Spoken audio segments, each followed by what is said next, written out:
여러분 주 안에서 평안하셨습니까? 예일교회 문은성 목사입니다. 코로나가 기승을 부리고 있습니다. 그런데 성경에 보면 코로나가 온 이유에 대해서 역대하 7장 14절에 기록이 되어 있고 그에 따른 백신이 시편 91편입니다. 우리는 시편 91편의 말씀을 의지하고 그 말씀을 붙들고 기도하여 이 코로나로부터 이겨나가는 저와 여러분이 되었으면 좋겠습니다. 이 시간에는 마가복음 심화강의 69번째 시간으로 마가복음 14장 43절로 52절의 말씀을 강의하겠습니다. 본문에는 예수의 체포 및 베드로의 저항 그리고 제자들의 도주에 대한 내용이 자세히 기록되어 있습니다. 참고로 11장에서 15장은 예수님의 지상생애의 마지막 한 주간인 성고난주간에 있었던 사건을 다루고 있습니다. 그중 14장 43절로 15장 47절은 주님께서 십자가 순환을 당하신 성금요일에 있었던 사건을 다루고 있습니다. 본문은 이러한 성금요일 거사의 계시 부분으로 자발적 의사에 따른 예수님의 체포당하심 및 제자들의 도주에 대해 기록하고 있습니다. 당시 예수님은 단 한 번의 저항도 없이 스스로 대적들의 손에 체포되셨습니다. 그러나 사실 그분은 하늘과 땅의 모든 권세를 지니셨으며 초자연적인 이적을 수없이 행하신 전능하신 제2위의 하나님이셨습니다.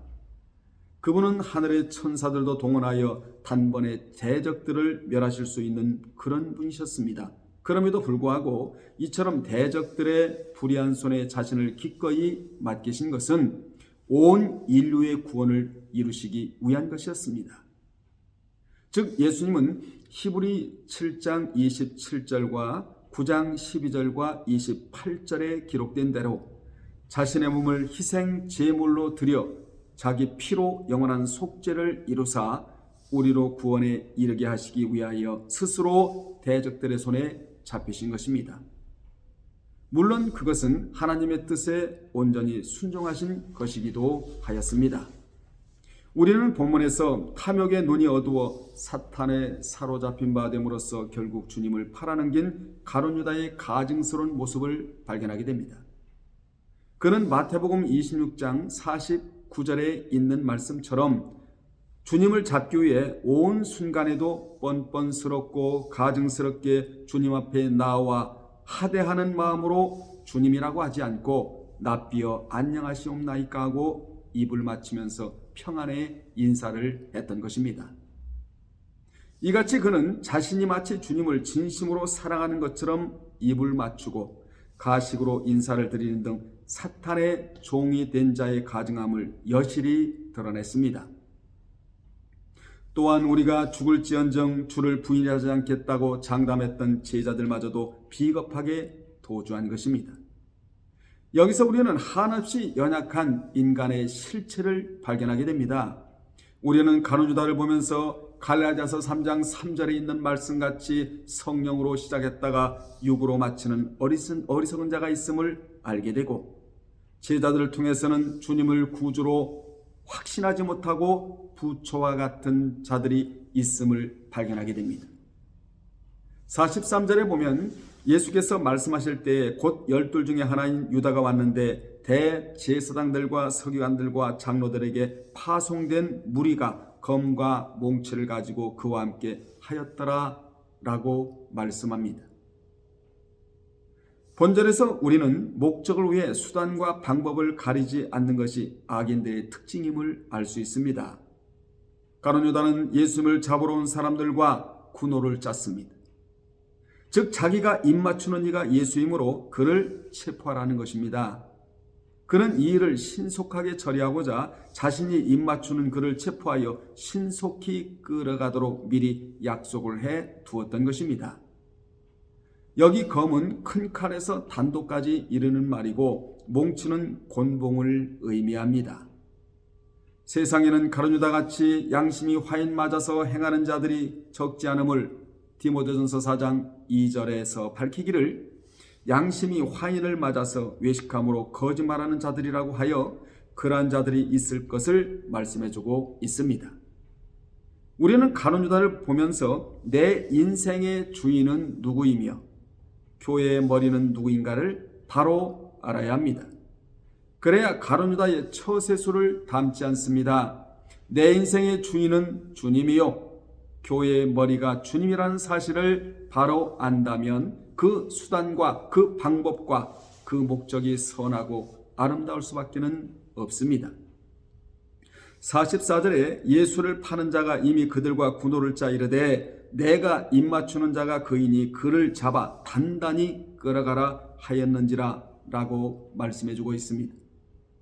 여기 군노는 쇠쇠문이라는 단어를 써서 양자 간의 협의에 따라 정해진 신호를 의미합니다.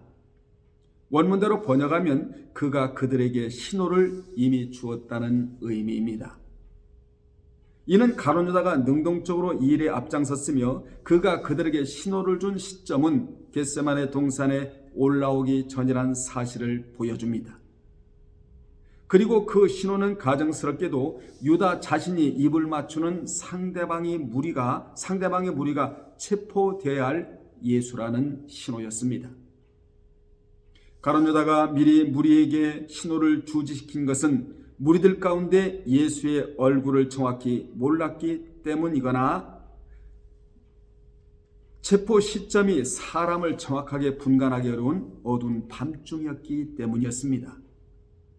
사내들인 공예 지도자들과 유다는 예수의 초인적인 능력을 잘 알고 있었기에 많은 무리를 파송했으며 두 겹, 세 겹으로 결박하고 경계를 철저히 하며 끌고 가고자 했던 것입니다. 45절에 보면 이에 와서 곧 예수께 나와 납비하고 입을 맞췄다고 기록을 하고 있습니다. 본절의 납비는 나의 큰 자 또는 나의 영예로운 분이라는 의미입니다. 이 납비는 유대인들이 자신들의 스승에게 말을 걸거나 인사할 때 관리적으로 사용한 칭호였습니다. 세례 요한도 그의 제자들에 의해 이 칭호로 불리워졌는데 요한복음 3장 26절에 보면 그러나 가룟 유다가 예수님을 배반하는 결정적인 현장에서 납비어하고 부르는 것은 속과 겉이 다른 그의 가증스러운 면을 보이는 행위이며 결국 순수하게 존경하는 마음을 표현한 행위가 아니었습니다. 당시 유다 사회에는 제자와 스승 사이에 입맞추는 인사가 일반적이었으며 유다는 예수에게 다가가 반복적으로 입맞춤으로써 스승에 대한 거짓된 애정을 표시했으며 그것은 비열한 배신의 입맞춤에 불과했습니다. 누가복음 22장 48절에는 주님이 유다의 입맞춤에 대하여 유다야 네가 입맞춤으로 인자를 파느냐고 그의 비열함과 위선된 속을 훤히 보시면서 촉구를 하셨지만 그는 이미 탐욕의 눈이 어둡고 사탄의 종노릇한지라 그 말씀이 들려오질 않았습니다. 여러분, 말씀이 들려온다는 것이 얼마나 복인가를 새삼 깨닫게 됩니다. 특히 회개하라는 말씀이 들려와야 하나님 앞에 가까이 갈 수가 있게 되는 것입니다. 46절에 그들이 예수께 손을 대어 잡았다고 기록을 합니다.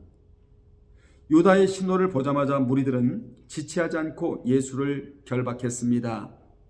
무리들은 제각기 예수께 거칠게 손을 대어 결박을 했는데 그러나 예수님은 그들의 완력을 뿌리치려고 저항하지 않으셨습니다. 주님은 체포의 죽음을 하나님이 정해놓으신 구속계획의 당연한 수순으로 받아들이셨기에 순순히 응하셨습니다. 하나님의 역사를 거역할 사람은 하나도 없는데 말입니다. 하나님은 만유의 주제이시며 역사의 주인이십니다. 천지와 만물은 물론이고 세상의 모든 역사까지도 그분의 지배 아래에 있으며 그분의 의지에 따라 진행이 됩니다. 그분이 원하시면 그 원하시는 나라를 강대하게 하실 수도 있고 원하시는 사람들을 높일 수도 있으십니다. 개인의 흥망성쇠도 언제든지 그분에 의해 좌우됩니다. 이것은 영원한 진리입니다. 하늘의 천군도 하나님께 반역하는 사탄도 그분이 하시는 일에 제동을 걸 수가 없습니다. 그분이 작정하신 일은 그분이 그대로 성취해 나가십니다. 그래서 믿는 자는 그분의 뜻과 그분의 의도와 시간을 알도록 힘써야 되는 것입니다. 인간이 어찌 하나님의 뜻을 모르고 살아갈 수가 있겠습니까? 그래서 에베소 5장 17절에 보면 어리석은 자가 되지 말고 오직 주의 뜻이 무엇인가 이해하라고 교훈해주고 있습니다. 이렇게 전능하신 하나님, 우주 만물의 주인이신 하나님, 세계 역사를 지배하시는 하나님, 흥망성쇠를 지배하시는 하나님이 예수 그리스도를 이 땅에 보내셔서 이렇게 결박당하게 하시고 십자가를 지게 하신 것은 우리를 구원하시고자 하시는 하나님의 계획 속에 이루어진 일이라는 사실입니다.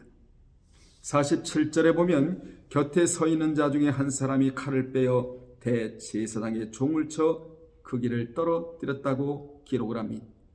예수님의 곁에 서는 사람 중 하나가 검을 빼어 예수님을 체포하는 대제사장의 종을 쳐서 그 길을 떨어뜨린 사실이 나오는데 요한복음 18장 10절에서는 검을 사용한 사람이 베드로이고 귀가 잘려나간 사람이 말고라고 증언하고 있습니다.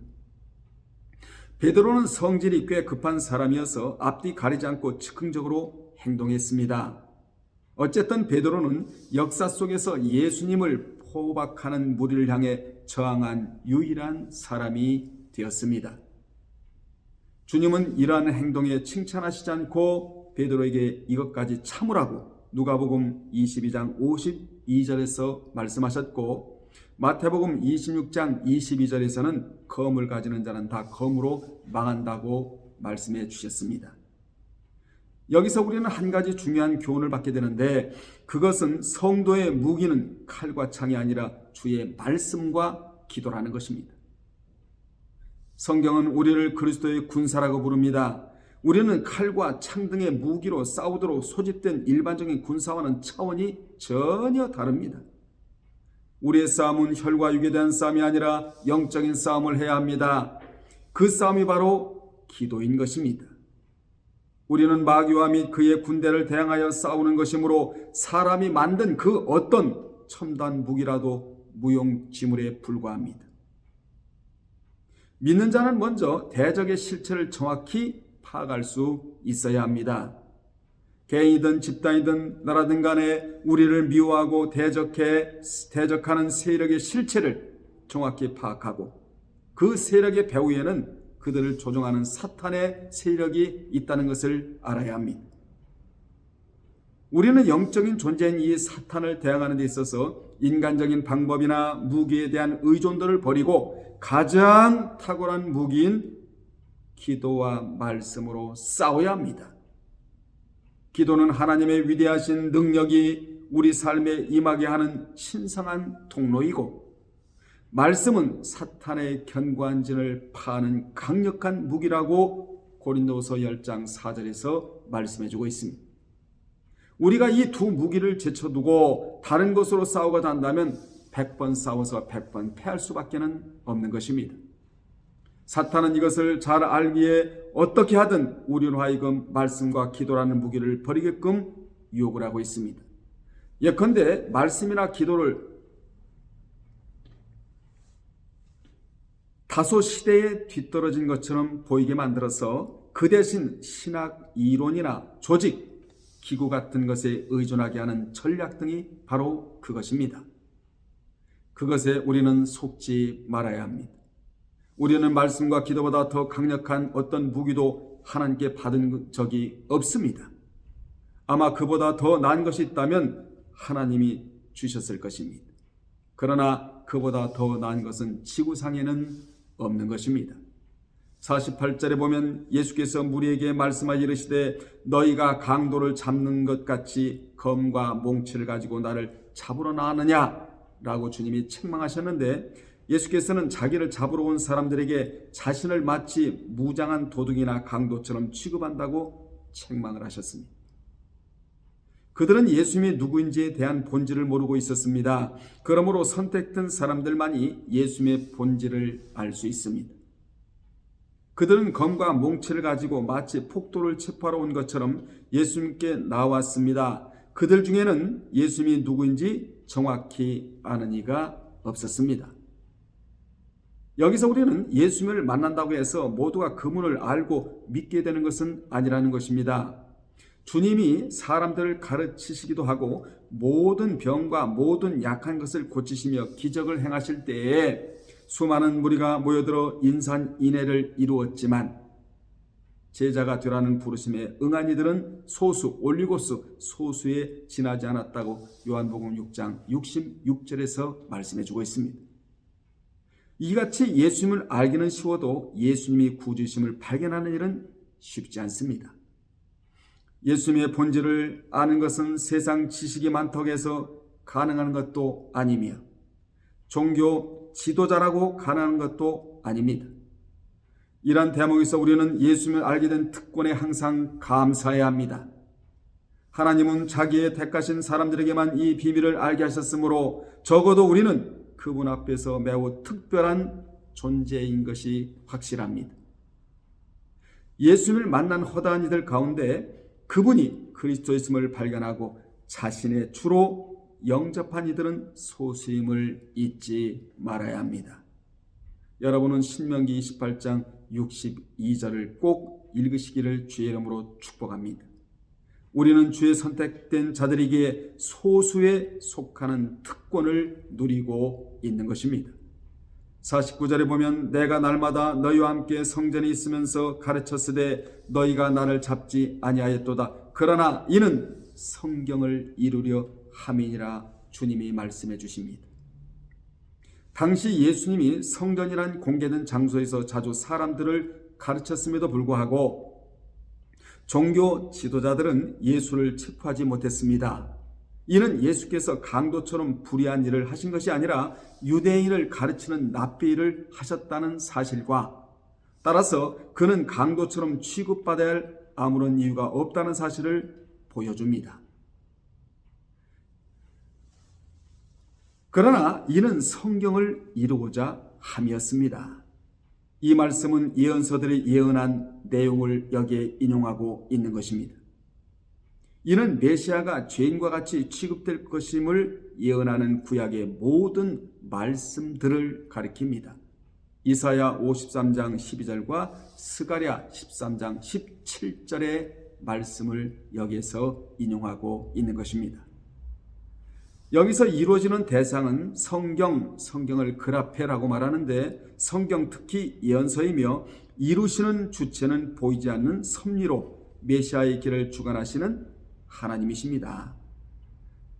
하나님은 구약의 선지자들을 통해 예수의 체포와 죽음과 관련해서 친히 예언하신 말씀을 성취하기 위해서 예수께서 랍비로 가르치실 때는 유대인들로 하여금 체포하지 못하게 저지하시다가 때가 되어 검과 나무 몽둥이를 든 무리들에게 밤중에 체포하도록 허용하셨던 것입니다.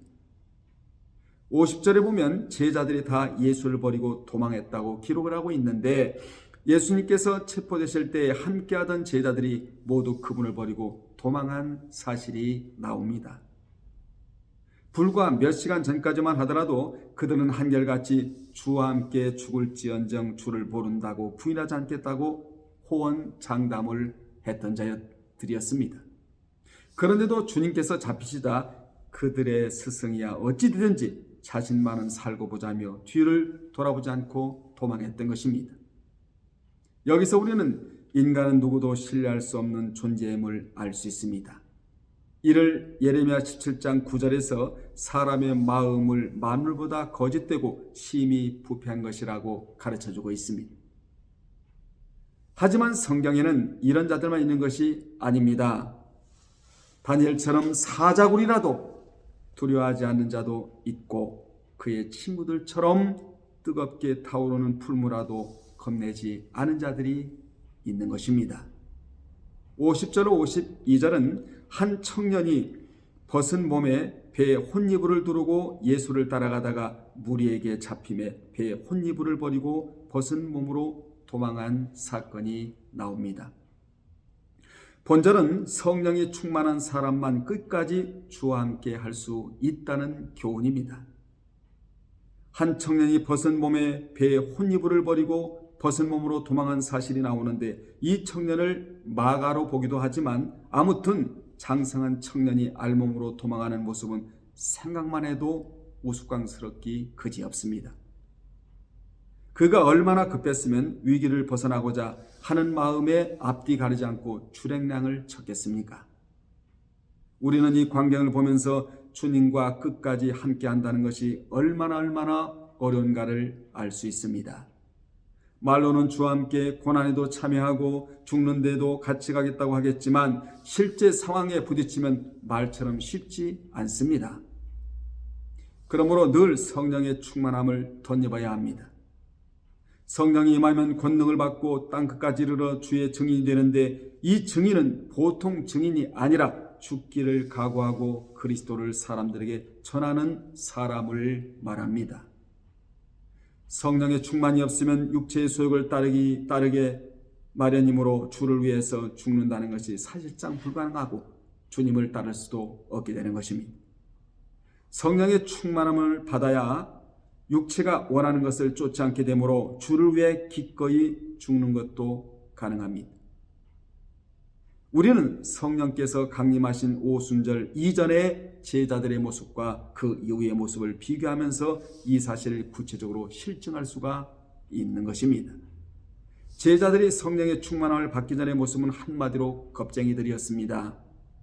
그러나 성령의 충만을 받은 후에는 전혀 다른 모습이 되었던 것입니다. 그들은 죽이겠다고 위협하는 권세자들을 더 이상 두려워하지 않았으며 담대히 복음을 전하는 용사들이 되었습니다. 그러므로 우리도 주와 끝까지 함께하며 어떤 상황 속에서도 주를 부인하지 않는 믿음의 용사들이 되어야 합니다. 이 믿음의 용사들이 되려면 성령을 충만히 받아야 합니다. 이를 위하여 성령이 우리 가운데 충만히 임하시도록 기도해야 될 줄로 믿습니다. 결론 내리겠습니다. 우리가 만일 예수께서 잡히시던 그 현장에 있었다면 어떤 태도를 취했겠습니까? 베드로나 다른 사도들처럼, 그리고 배에 혼이불을 걸쳤던 한 청년처럼 주를 버리고 도망하는 대신에 주와 함께 포박되어 끌려가기를 자청할 수 있었을까요? 육신에 이끌리는 사람은 그가 누구이든 죽기를 무서워하므로 저들과 다를 게 없을 것입니다.